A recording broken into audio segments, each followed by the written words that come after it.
Hey friends, how are you? Hope you're well and you've had a good week. Sorry this is going out on Sunday. I'm actually filming it on Sunday. Friday I was very tired, and then yesterday we were down in Hoyk seeing a friend. Had a lovely time with her, so that was really good. Thankfully Dad very kindly split the driving with me, which was good. I wouldn't have been able to drive there and back. So today I'm feeling a wee bit tired, but that's the way it goes. But it was just so nice to see her. We'd hoped to see her kind of during the Christmas period. That didn't happen, and then we'd hoped to see her on Tuesday past, but the weather here was just atrocious, like strong winds and everything. We're not travelling in that. So yesterday was sunny, blue skies. It was just beautiful. So yeah, thoroughly enjoyed my time with her, or we all did actually enjoyed our time with her. It was really good. So reading wise, I have read one, two, three. I've read 4 books this week, which is actually not bad at all. I'm quite chuffed with that. So first one I read was Choosing Love by Leah Dobrinska. This got 3.5 out of 5. So we meet Kirsty, and Kirsty's at her best friend's wedding. And Kirsty is a very organised person. She's chief bridesmaid and has everything like worked out to a T. Okay, everything is like, and she gets, one of the other bridesmaids comes and said, oh, there's a problem with such and such, and she goes off to fix it. And in her hurry, she bangs into this man, and this man happens to be Ashton, who is her brother's best friend. And Kirsty had fancied Ashton since, she was a teenager and followed them around, etc. And Ashton's only in town for a week. And it's like, he's then being deployed elsewhere because he's in the military. And they end up spending time together, and it's like, are they going to give the relationship a chance? Kirsty, both of them are very unsure. Kirsty does not want to get hurt. She's just been hurt by, an ex. And so you have all of this going on. It was a novella. It was, I did enjoy it. It was well written, good engaging characters, very much a will they won't they. I'm not going to tell you the answer to that question, but no, I did enjoy it, and it was, it's my first one by Lisa. I will go and sort of read something else by her just to sort of see if she is an author I would like to read more from. Then I read the whopper that is Atlas, the Story of Past Salt by Lucinda Riley and Harry Whittaker. This is the final book of the Seven Sisters series. Guys, this book had me in tears. It's the first book for a long time that has had me crying. This book I gave 5 out of 5. It tied up a lot of loose ends. There is a potential that if Harry wanted to carry on, there are a couple of plot lines that could be extended. But this is a story of past salt, and what I really liked about it was that in the Seven Sisters series, each sister, when she receives her letter at past salt's death, is given a little object or memento that represents something to do with where they were born, etc. And it also, but I was always wondering, how the heck did he get those? That answer is given to us. Also, the answer is given as to how he ended up adopting all 6 women. There's a story, and it was beautifully written. Everything was interwoven so well, because you would get part of the story of past salt, and then you would get the reaction of the sisters as they were reading the diary, and then you get another part of the story, and so on. It was just beautifully crafted, and a fantastic end to this series. Just loved it. Absolutely loved it. I've loved the whole series, and I've got them up there. Mum wants to read them. I possibly will get past salts, and then that, when it comes out in paperback, maybe. But absolutely brilliant series. If you haven't read it, guys, and you like kind of historical fiction with romance as well, it is definitely the series for you. I loved it. I then read on my Kindle, which is a book for review.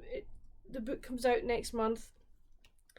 It is The Bookshop by the Loch by Julie Shackman. I gave this one 3.5 out of 5. I did enjoy it. We're back in Brackenway, and this time we're with Lexi. Now Lexi we meet Lexi and she's living in Glasgow. She is a book editor with a big publishing firm, and there's this somebody's leaving, and she's basically, everybody thinks, a shoe-in for the new job, or for for that post, but it doesn't turn out that way, and she ends up coming back to Brackenway to basically lick her wounds and decide what she's going to do. She discovers that Bookends, the local bookstore, is possibly closing down. And she used to work there when she was a teenager, and she loved it. You know, it's got such fond memories for her. She, you know, not only for her, but with her grandmother used to take her there, etc. So there is all of this going on as well. And she ends up going in and speaking to Trevor, the guy that runs the shop, and obviously she knows him, he knows her. And she starts giving him pointers as to what, you know, the way he could, you know, make the store better, etc., etc. And sort of thinks, oh God, have I really, you know, then suddenly realises what she's saying, she's like, I'm really sorry, and backs out and goes away. But it gives Trevor food for thought, shall we say. And he ends up coming to see her, and they reach an agreement that she will manage the shop for a year. He's going to give it a year. She's going to manage the shop for a year, and they'll see how it goes from there, and if it's still if it's still not viable, then they'll close. Into this mix we bring Trevor's nephew, Tobias, and he runs a prestigious art gallery in Glasgow, but is now coming back to Brackenway because he thinks he can run his gallery from what was the bookshop. He's not happy that the bookshop is now still up and running. But so various things are worked out and things happen. So he and Lexi end up working a lot together. And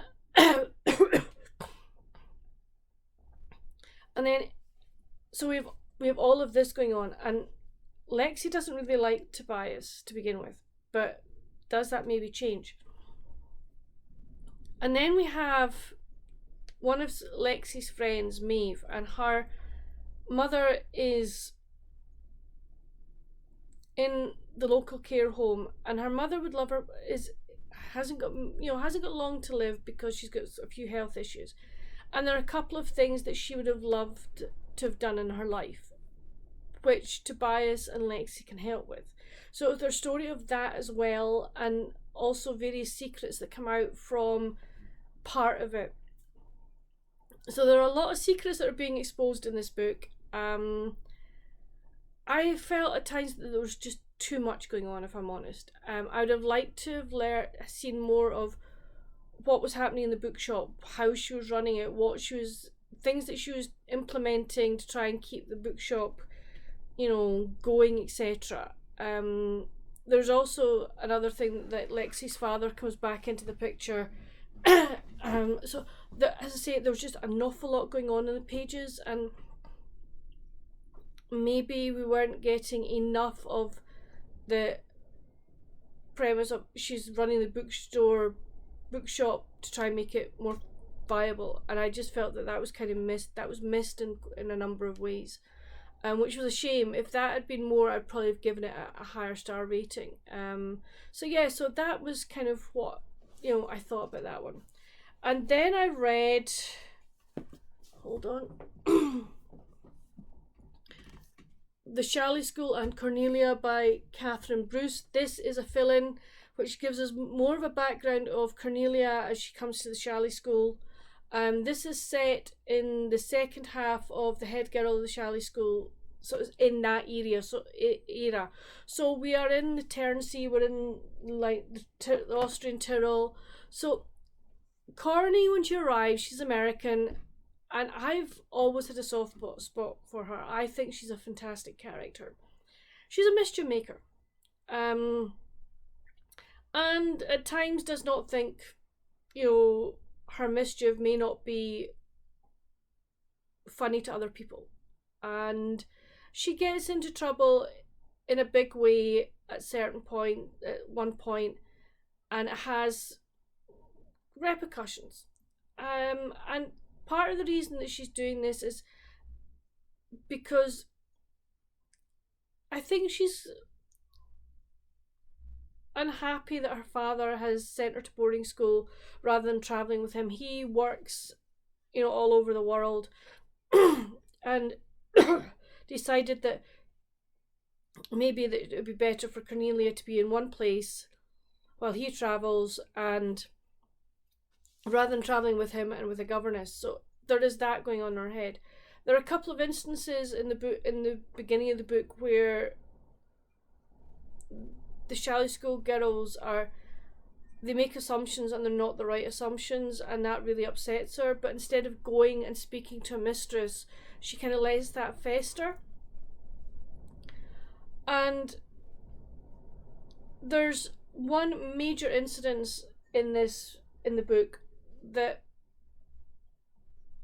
brings things to a total head for Cornelia, and that was really well written. I mean, the whole book was beautifully written. I really enjoyed it, loved the plot, loved I love the characters anyway, but I really liked seeing things from Corny's point of view.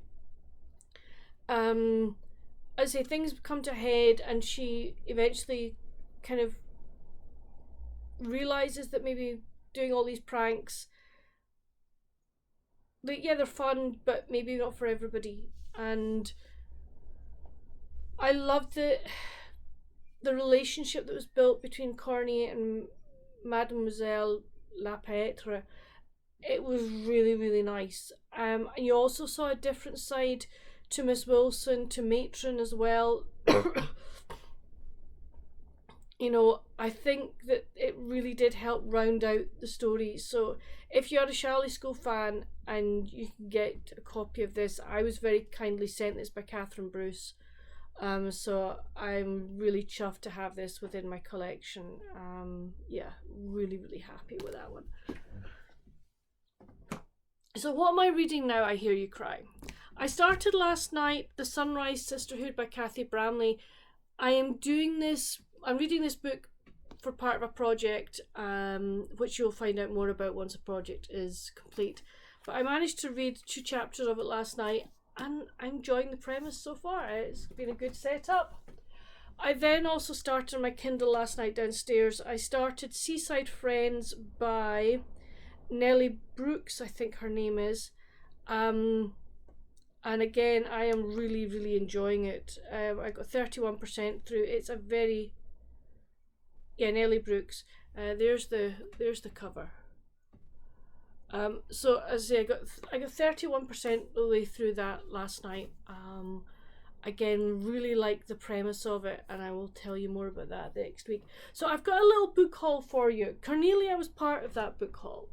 I also got from Catherine Bruce The Chalet School in Guernsey. This is set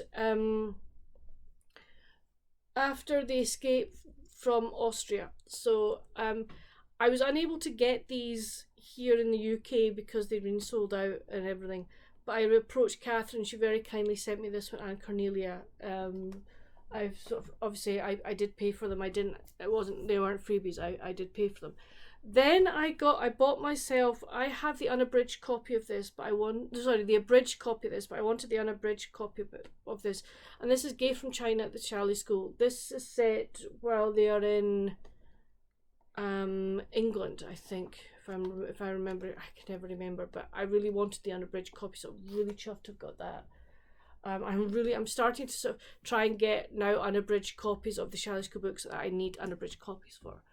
I then got one that Mum read just after Christmas, and it's called The Gingerbread Cafe by Anita Faulkner. I don't really know much about this one, but I don't really want to know much about this one. I just want to go in and read it, but I'm looking forward to that one.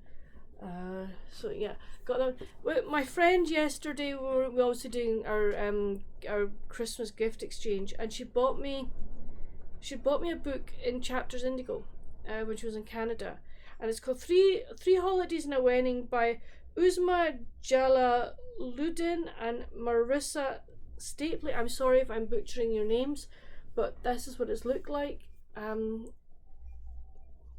It says, as strangers and seamates, Marianne Aziz and Anna Glibson fly to Toronto over the holidays. Marianne to her sister's impromptu wedding, and Anna to meet her boyfriend's wealthy family for the first time. Neither expect that severe turbulence will score them into confessing their deepest hopes and fears. At least they'll never see each other again. And the love of Miriam's life, Safi, wasn't sitting 2 rows behind them hearing it all. Oops. An emergency landing finds Anna, Safi, Marianne and her sister's entire bridal party snowbound at the quirky Snowfall Inn in a picture-perfect town, where fate has Anna's actor crush filming a holiday romance. As Marianne finds the courage to open her heart to Safi, and Anna feels the magic of being snowbound with an unexpected new love, both women soon realise there's no place they'd rather be for the holidays. That sounds absolutely delightful. I'm so looking forward to this. And then the final book I bought was, I pre-ordered this, and it's The Bright Spot by Jill Shalvis. I'm looking forward to reading this. I'm becoming a big Jill fan. So that's kind of the book haul, and I'm looking forward to all of those. Yes, my physical TBR is getting a wee bit bigger, but that's absolutely perfect for me. I don't mind, and the good thing is I'm getting to read. I am making, I'm doing more reading off of my Kindle. Okay, there's been some review books this month, but I've also been reading other books from my Kindle as well, which has been fantastic. So fingers crossed that all kind of keeps going. Oh, the wind's whipping up here. Oh well, we're in for a windy day, but that's fine. I've got things to do, which is absolutely fine. I don't need to be outside. I can sit and do bits and pieces. I haven't done much to my cross stitch this week. I just haven't kind of been in the mood, but I'm actually in the mood this afternoon to pick it up. I have started a jigsaw as well, so but I will let you see that once a wee bit further on. But that's it for this video, friends. Hope you enjoyed it. Please let me know down in the comments, have you read any of the books I've mentioned? If so, what did you think of them? I would love to know. What have you been reading over the last week and this weekend? Again, come chat with me in the comments. And what have you been doing? Or have you got any plans for this coming week? I would love to know. But until my next video, friends, stay safe and happy reading. Bye.